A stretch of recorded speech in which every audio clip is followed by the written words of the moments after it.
hartaku, hartaku, kata si hamba. Tapi pada saat itu harta tidak lagi berlaku. Anak-anak yang kita banggakan tidak lagi berlaku. Jabatan yang begitu tinggi, pengikutnya banyak, ajudan banyak, tidak berlaku lagi Bapak Ibu. Yang berlaku nanti di akhirat adalah hati yang selamat. Yaumala yanfa'u malun wala banun illa man atallaha biqalbin salim. Itulah dia Bapak Ibu nanti di akhirat. Lebih-lebih nanti Bapak Ibu di alam mahsyar. Ibu tahu alam mahsyar? Alam mahsyar teh di mana matahari pada saat itu jaraknya 1 mil. 1 mil itu 1,5 kilo Bapak Ibu.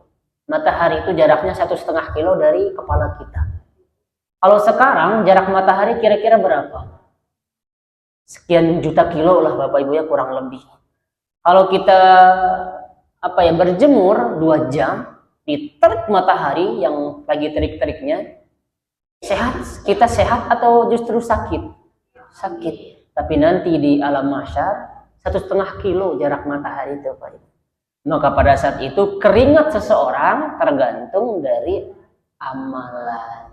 Ada keringatnya sampai ke mata kaki, ada keringatnya sampai ke lutut, ada keringatnya sampai ke pusar, sampai ke dada, sampai ke hidung, bahkan sampai ke mata. Itu tergantung dari amalannya. Tapi ada yang nyeletuk Bapak Ibu. Ada orang yang nyeletuk. Nanti mah kalau di padang mahsyar katanya, saya berteduh aja kepada yang lebih tinggi supaya saya tidak kepanasan. Ibu harus tahu ya. Nanti di alam mahsyar itu Bapak Ibu, kan kita dibangkitkannya, kita dibangkitkan dalam keadaan telanjang. Lalu kemudian tingginya semua sama, nggak ada yang pendek, nggak ada. Semuanya tinggi seperti Bapak kita, Bapak Ibu, ya seperti Nabi Adam. Jadi nggak ada yang berteduh, semuanya sama tinggi, sehingga kepanas matahari itu sama. Maka nanti yang akan mendapatkan naungan pada saat itu, kita sudah bahas ya, 7 orang. Salah satunya adalah pemuda yang diajak berzina, itu salah satunya. Tapi dia menolak karena dia takut kepada Allah Subhanahu wa taala. Nah, jadi Bapak Ibu, pas nanti itu di alam mahsyar semua diingatkan kitanya. Coba sekarang Ibu saya tanya, Ibu selama 1 bulan ini, coba Ibu kasih tahu saya 20 dosa yang Ibu pernah lakukan dalam 1 bulan terakhir ini. Kita lupa kan ya? Lupa Bapak Ibu. Oke, hari ini saja sudah berapa dosa yang kita lakukan? Kita lupa, saking banyaknya mungkin. Tapi nanti di alam mahsyar kita akan diingatkan oleh Allah semua kesalahan-kesalahan kita.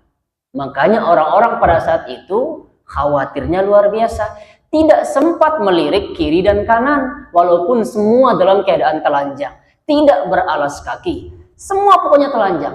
Makanya Siti Aisyah berkata, ya Rasulullah, apakah orang tidak melihat aurat masing-masing? Kata Rasulullah, pada saat itu kejadiannya lebih dahsyat daripada apa yang kalian pikirkan. Jadi Bapak Ibu contohnya di dunia saja Bapak Ibu. Di dunia, kalau misalkan kita semua ini, andai ini mah, semua yang ada di sini ya, ternyata bajunya semuanya melorot. Apakah kita fokus kepada aurat orang atau menutup aurat kita? Pasti menutup aurat kita, nggak mungkin melihat aurat orang lain. Kan takut kitanya kan kebukakan kelihatan nih Bapak Ibu. Kita tutup dulu aurat kita, nggak mungkin. Semua udah melorot, lirik-lirik, enggak Bapak Ibu. Maka gitulah kejadiannya nanti di akhirat, di alam mahsyar, orang itu sibuk dengan aibnya sendiri-sendiri. Nah, oleh karena itu, maka ketika Allah memberikan kita kesempatan ini, kita gunakan dengan sebaik-baiknya. Sebelum nanti terlambat, Bapak Ibu. Nah, salah satunya adalah cara kita, dan mudah-mudahan kita orang yang termasuk mendapatkan naungan adalah orang yang dimana hatinya tahu dengan masjid. Di depan aja Bu, nggak apa-apa. Jadi pada saat itu di alam mahsyar teh Bapak Ibu, ternyata manusia saking panasnya mereka mengadu supaya hisabnya dipercepat. Akhirnya mereka ngadu kepada Nabi Adam. Sok, Nabi Adam, engkau adalah nabi yang pertama. Ya, lalu kemudian tolong minta kepada Allah agar hisab ini dipercepat. Kata umat pada saat itu, segerombolan manusia. Apa kata Nabi Adam? Sesungguhnya aku malu kepada Allah untuk meminta supaya kalian disyafaat begitu. Kenapa Nabi Adam malu? Karena Nabi Adam pernah melakukan satu kesalahan. Apa kesalahan Nabi Adam, Bapak Ibu? Makan buah terlarang itu. Itu kesalahan, satu kesalahan diingat sampai hari kiamat. Kita ribuan kesalahan lupa kita, Bapak Ibu. Ingatnya ke kesalahan siapa? Kesalahan kita, kesalahan orang. Kesalahan orang mah diingat, kesalahan kita mah Masya Allah seakan-akan orang yang pang bersih nah kita, Bapak Ibu, pang suci nah. Tak salah, Bapak Ibu ya. Lalu kemudian pergilah kepada Musa. Pergilah kepada Nuh katanya. Akhirnya orang-orang ini pergi kepada Nabi Nuh supaya agar berdoa kepada Allah agar hisabnya dipercepat. Apa kata Nabi Nuh? Sesungguhnya saya malu kepada Robku. Saya pernah melakukan dosa, kata Nabi Nuh. Kira-kira dosa Nabi Nuh apa, Bapak Ibu? Nabi Nuh, Bapak Ibu, dosanya mendoakan semua umatnya, semua umat yang kafir pada saat itu, orang-orang mendoakan orang-orang kafir, tidak ada yang hidup, semuanya harus binasa. Itu doanya Nabi Nuh. Diijabah tidak oleh Allah? Diijabah. Akhirnya laut naik, Bapak Ibu, hujan turun, perpaduan antara air laut dan air hujan, banjir, semua orang-orang kafir binasa, Bapak Ibu. Akhirnya kata Nabi Nuh, saya malu minta kepada Rabbku, minta kepada Musa. Pergilah kepada Musa. Akhirnya mereka ini pergi kepada Nabi Musa. Wahai Nabi Musa, begini, minta kepada Allah agar katanya hisab kita ini dipercepat. Apa kata Nabi Musa? Jawabannya sama, Bapak Ibu. Saya malu kepada Tuhanku karena sesungguhnya aku pernah melakukan dosa. Apa dosanya Nabi Musa? Nabi Musa pernah menempeleng prajuritnya Fir'aun.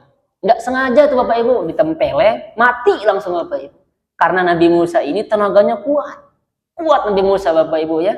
Nggak sengaja kan kesel ada ini, nyiksa orang yang tentaranya Fir'aun, nyiksa orang yang sudah tidak berdaya, Bapak Ibu. Akhirnya Nabi Musa kesel, ditempeleng, mati saat itu juga. Pergi kepada Isa. Pergi kepada Nabi Isa, Bapak Ibu. Nah, gerombolan ini pergi kepada Nabi Isa. Apa kata Nabi Isa? Pergilah kepada Muhammad. Nabi Isa tidak menyebutkan dosanya, Bapak Ibu.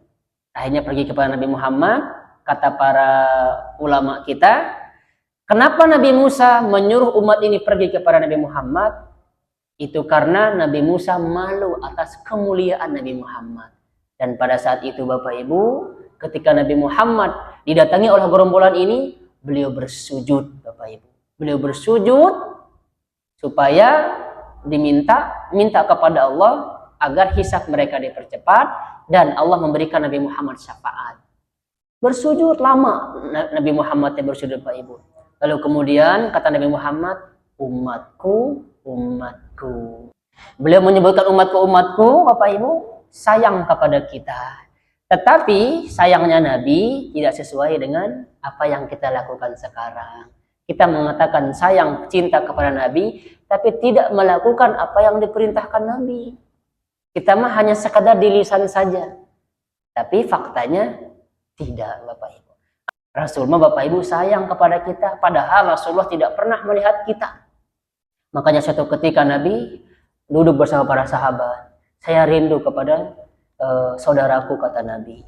Makanya sahabat nanya, ya Rasulullah, bukankah kami ini adalah saudaramu?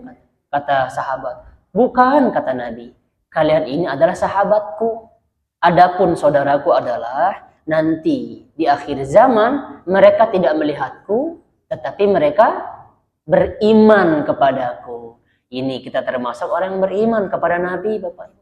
Jangan disia-siakan supaya kita mendapatkan syafaat Nabi Shallallahu Alaihi Wasallam.